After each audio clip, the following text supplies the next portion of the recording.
Tooth Thinny Spam Tano here, the internet's busiest music nerd, and it's time for a review of this new Black Country New Road album, Forever, How Long? Yep. Brand new LP from the UK band Black Country New Road, their highly anticipated third studio album, which there's a lot riding on, I would say, as the band was turning heads early on in their career in the late 2010s with singles like Sunglasses, which definitely helped usher in a new demand for a very moody, linear, spoken word type indie rock with lots of tortured inner monologues going on. The band would eventually go on to drop 2 full-length albums that dug deeper into that sound, excellent records all around, building a passionate fan base in the process of dropping these albums. But shortly after the release of the band's second album, their lead singer Isaac Wood, who many would say was like a very key component to the band's sound, left the group. Such a massive change obviously put the group at a crossroads, but they decided to stick together and trust in their collective abilities to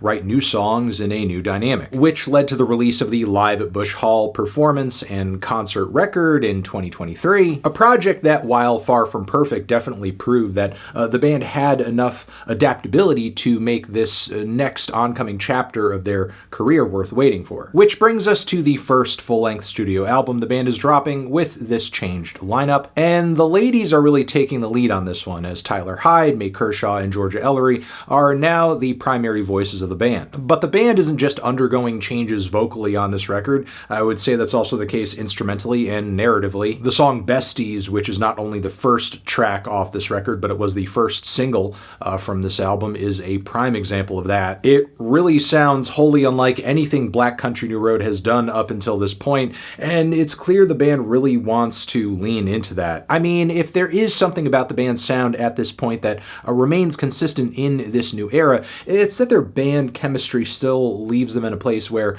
they sound huge, larger than life in their best moments. But a lot of the angst and endless tension that was guiding the instrumentation on previous records, for the most part, is gone, and being replaced with something that is a lot lighter, more feel-good, but also still quite personal and self-aware, as this song is very much about female friendship and the love of that connection, companionship, and support, but also the fear and rawness and vulnerability that can come with having someone in your life that knows you so well. It's a very balanced and thoughtful song in that way, and it's one of many moments on the album where the band narratively is kind of taking something every day and shifting it musically into something that's just bursting with emotion and kind of theatrical too. Theatrics, I would also say, are the name of the game on the following track, The Big Spin, which I don't think brings the strongest tune on the album, mind you, as the structure of the track is ever shifting and lacking a bit of melodic focus. But still, many of the lyrics on the track are very intriguing. The vocal performance is solid, and the whole thing reads like an unhinged fever dream with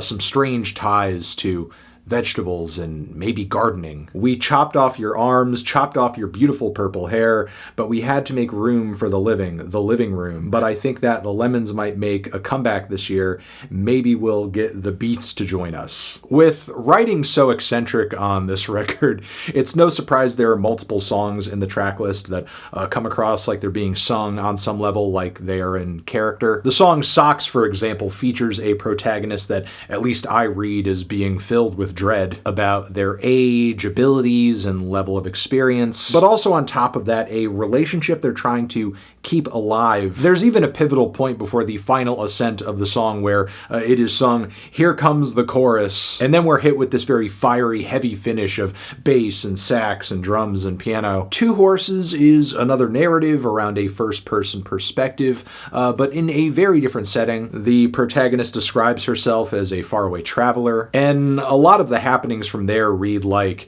the goings-on in a crazy soap opera or a very over-the-top trashy romance novel. But the story intensifies beautifully along with the instrumentation, and we hit some interesting peaks that I can only describe as like indie old vintage cowboy television show soundtrack fusion, which I say in the most complimentary way possible. The song Happy Birthday feels like another perspective switch of sorts. The tone of the vocals is interesting as well. The entire song feels like I'm being talked down to by somebody who's constantly trying to invalidate my feelings. And they're feelings of dread and unhappiness around the state of your life, maybe feeling stuck in a rut with the person you're married to, the way things are currently. There are intense feelings of misery going on here, and yet they are being thrown out the window with statements like, people would give an arm and a limb to be where you are. But yeah, with lots of beautiful and dramatic instrumentation backing it up, this song is just all about wrestling with these feelings.